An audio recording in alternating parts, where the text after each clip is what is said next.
أعوذ بالله من الشيطان الرجيم. بسم الله الرحمن الرحيم.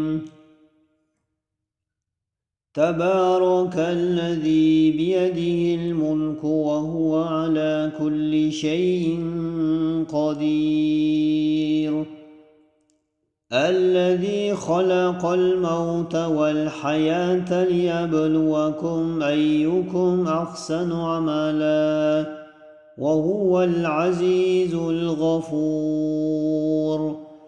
الذي خلق 7 سماوات طباقا ما ترى في خلق الرحمن من تفاوت فارجع البصر هل ترى من فطور ثم ارجع البصر كرتين ينقلب إليك البصر خاسئا وهو حسير. ولقد زينا السماء الدنيا بمصابيح وجعلناها رجوما للشياطين وأعتدنا لهم عذاب السعير. وللذين كفروا بربهم عذاب جهنم وبئس المصير. إذا ألقوا فيها سمعوا لها شهيقا وهي تفور تكاد تميز من الغيظ كلما ألقي فيها فوج سألهم خزنتها ألم يأتكم نذير قالوا بلى قد جاءنا نذير فكذبنا وقلنا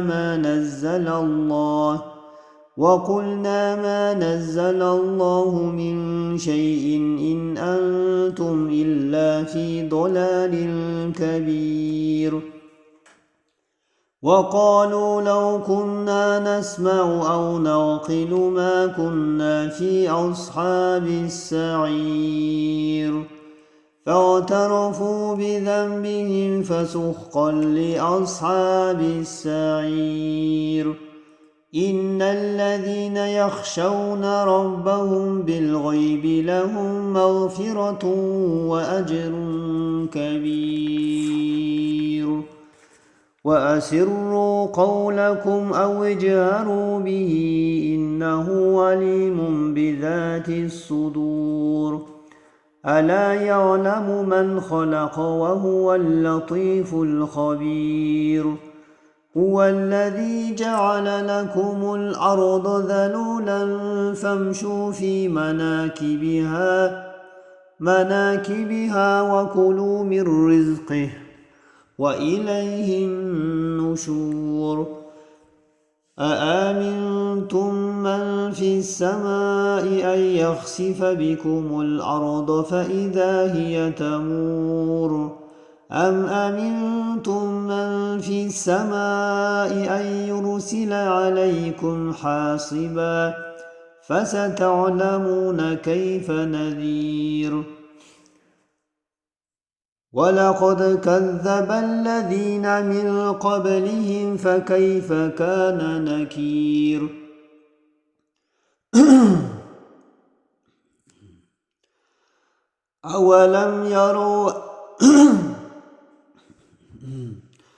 أولم يروا إلى الطير فوقهم صافات ويقبضن ما يمسكهن إلا الرحمن إنه بكل شيء بصير. أمن هذا الذي هو جند لكم ينصركم من دون الرحمن إن الكافرون إلا في غرور. أمن هذا الذي يرزقكم إن أمسك رزقه بل لجوا في عتو ونفور. أفمن يمشي مكبا على وجهه أن يهدى أمن يمشي سويا على صراط مستقيم قل هو الذي أنشأكم وجعل لكم السمع والأبصار والأفئدة قليلا ما تشكرون قل هو الذي ذرأكم في الأرض وإليه تحشرون ويقولون متى هذا الوعد إن كنتم صادقين قل إنما العلم عند الله وإنما أنا نذير مبين فلما رأوه زلفة سيئت وجوه الذين كفروا وقيل هذا الذي كنتم به تدعون قل أرأيتم إن أهلكني الله ومن معي أو رحمنا فمن يجير الكافرين من عذاب أليم قل هو الرحمن وآمنا به قل هو الرحمن آمنا به وعليه توكلنا فستعلمون من هو في ضلال مبين قل أرأيتم إن أصبح ماؤكم غورا فمن يأتيكم بماء معين